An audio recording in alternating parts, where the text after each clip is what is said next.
6 महीने में 1 लाख का 2 लाख तो 1 साल में 1 लाख का 5 लाख कर चुका है। स्टॉक अभी 100 रुपए से कम पर ट्रेड कर रहा है। 1 साल पहले इसकी कीमत 11 रुपए के करीब थी। यह स्टॉक शिपिंग इंडस्ट्री से जुड़ा है, जिसमें सरकारी डेटा के मुताबिक इंडिया के पास 30% का मार्केट शेयर है, यानी फ्यूचर सॉलिड है। तो क्या इसमें निवेश किया जाना चाहिए? आज के शो में इस स्टॉक को हम डिकोड करने वाले हैं, वो भी आसान स्टेप में, ताकि आपके सभी सवालों का जवाब आसानी से मिल सके। अच्छा, एक बात बताइए, मान लीजिए आप प्रमोटर्स होते तो आपको उस कंपनी के बारे में सारी जानकारी पता होती। सिंपल सी बात है, आपकी कंपनी है तो आपको पता ही होगी।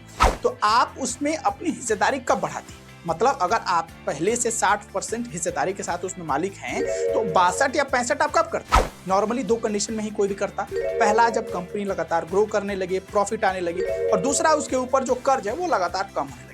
यही ना तरीका है। अब आज के शो में मैं उन ऐसे स्टॉक की लिस्ट निकाल रहा हूं जिसमें प्रमोटर्स अपनी हिस्सेदारी बढ़ा रहे हैं और कंपनी के ऊपर से जो कर्ज है वो कम हो रहा है और उसका प्रॉफिट भी बढ़ रहा है। आज के शो में ये जो लिस्ट आपके सामने दिख रही है, ये अपडेटेड लिस्ट कैसे निकालते हैं ये मैं सिखाने वाला हूं, क्योंकि जब आप हो सकता है वीडियो देखें तब हो सकता है ये लिस्ट अपडेट हो गई हो। तो लेटेस्ट लिस्ट कैसे निकलेगी आज आपको मैं वीडियो का आखिर में बताऊंगा, इसलिए वीडियो किसी भी कीमत पर स्किप मत कीजिएगा। चलिए शुरुआत एनालिसिस से करते हैं।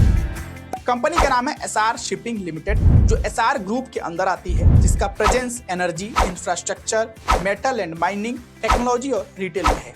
अगर हम इस पर्टिकुलर कंपनी के काम की बात करें तो इसका काम शिपिंग के लिए इंफ्रास्ट्रक्चर मुहैया कराना है। तो मैंने आपको स्टार्टिंग बताया था ना, इंडिया में 30% का मार्केट शेयर के साथ इंडिया इस सेक्टर में बैठा हुआ है। ये आंकड़ा शिपिंग रिसाइकल का है। ये कंपनी जो काम करती है वो इंफ्रा से जुड़ा हुआ है और इसके लिए सरकार 143 करोड़ रुपया ऑलरेडी अलॉट कर चुकी है, जिसका काम 2030 तक पूरा होना है। आप इकोनॉमिक्स टाइम्स की ये खबर क्यों नहीं पढ़ लेते? इसमें साफ लिखा है कि अभी इंडिया को इस इंडस्ट्री में लीडर बनने के लिए बहुत कुछ करने की जरूरत है। मतलब भविष्य पर कोई संदेह नहीं है, इंडिया आगे इस सेक्टर में ग्रो अच्छा करेगा। अब जब स्टॉक का भविष्य बेहतर है तो क्या ये जरूरी थोड़ी ना है कि उस स्टॉक में ग्रोथ भी होगी? ये जवाब सिर्फ फंडामेंटल से पता चलेगा। तो फंडामेंटल के लिए आपको ये रिपोर्ट देखनी है। देखिए, इसमें फंडामेंटल जो है वो साफ साफ बता रहा है कि उसकी हालत ठीक नहीं है। यहाँ कंपनी का मार्केट कैप को छोड़ दिए तो सारा पॉइंट निगेटिव है। कंपनी का पी रेशियो, डेब्ट टू इक्विटी, यहाँ तक कि आरओ यानी रिटर्न ऑफ इक्विटी भी 12% से कम है। ईपीएस यानी अर्निंग पर शेयर को तो भूल ही जाइए, वो 50 से तो दूर दूर तक मैच नहीं कर रहा है। और तो और कंपनी कोई डिविडेंड नहीं देती। अब जब फंडामेंटल इतना कमजोर है तो कंपनी में ये तेजी आखिर कहां से आई है? इसका जवाब है कंपनी का प्रॉफिट रिपोर्ट। इसमें ग्रोथ लगातार देखने को मिल रही है। कंपनी फाइनली निगेटिव से पॉजिटिव में आ गई है, यानी इसे शुद्ध मुनाफा हुआ है। इसी को लेकर निवेशक इस भरोसे में बैठे हैं कि यह स्टॉक चूंकि पॉजिटिव में आता जा रहा है तो आगे यह बढ़िया रिटर्न बनाकर दे सकता है, और इसी वजह से इस स्टॉक में तेजी आई है। इतना ही नहीं, जब आप बैलेंस शीट पर देखेंगे तो आपको यहाँ कंपनी के ऊपर से कर्ज में लगातार कमी होती हुई दिखेगी, जो पॉजिटिव पॉइंट है। लेकिन यहाँ एक निगेटिव पॉइंट भी है। कंपनी का जो फिक्स्ड एसेट है वो लगातार कम हो रहा है। कंपनी के पास कैश फ्लो की दिक्कत है।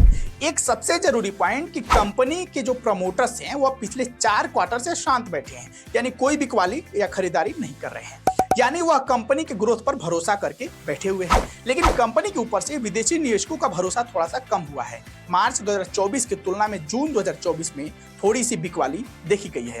अब यहाँ ध्यान ये देना है कि जून क्वार्टर में अगर कंपनी का प्रॉफिट ऐसे ही ग्रोथ मोड में रहता है तब इसमें निवेश के बारे में एक बार सोचना है कि आगे यह स्टॉक फ्यूचरिस्टिक होकर रिटर्न दे सकता है। ध्यान रहे, एक बार खुद से रिसर्च भी करना है। मार्केट में से बेस्ट प्रैक्टिस कहा जाता है, निवेश से पहले रिसर्च। चलिए अब कुछ नया सीखते हैं। सबसे पहले आपको सर्च बार पर जाना है और Kotak securities stock recommendation type कर सर्च कर देना है। फिर इस पहली वाली लिंक पर क्लिक करना है। उसके बाद आपके सामने एक नया पेज ओपन होगा, उसमें मेनू के ऑप्शन पर चले जाना है। प्लेटफॉर्म के ऑप्शन दिखेगा, उस पर क्लिक कर देना है। उसके बाद थोड़ा नीचे स्क्रॉल करेंगे तो एक इक्विटी स्क्रीनर का ऑप्शन शो होगा, उस पर क्लिक करेंगे। क्लिक करते ही आपके सामने एक नया पेज ओपन हो जाएगा।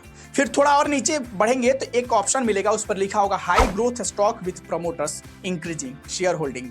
इस पर क्लिक कर दें। देख रहे हैं, नया पेज ओपन हो गया। यहाँ ध्यान से देखिए, इसमें सबसे ऊपर बताया गया है कि इसमें प्रमोटर्स की हिस्सेदारी बढ़ी है। पीछे थोड़ा और स्क्रॉल करेंगे तो उन स्टॉक्स की लिस्ट मिल जाएगी जिसकी तलाश आपको और हमें दोनों लोगों की। आप इनमें से किसी एक स्टॉक पर क्लिक कर उसके बारे में डिटेल यहाँ से जान सकते हैं। ये देखिए, मैं एक स्टॉक पर क्लिक कर देता हूँ।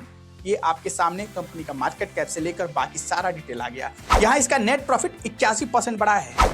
ऐसे ही आप किसी दूसरे स्टॉक का भी डिटेल देख सकते हैं इस लिस्ट से जाकर। तो जाइए और अपने लिए इस तरीके को फॉलो कर एक बेस्ट स्टॉक निकालिए और मुझे इजाजत दीजिए। आज के लिए इतना ही, मिलते हैं कल नए एपिसोड के साथ। अगर आपको आज कुछ अच्छा लगा है, वीडियो में कुछ नया सीखने को मिला है, तो एक गुजारिश है, 5 स्टार रेटिंग देना मत भूलिएगा।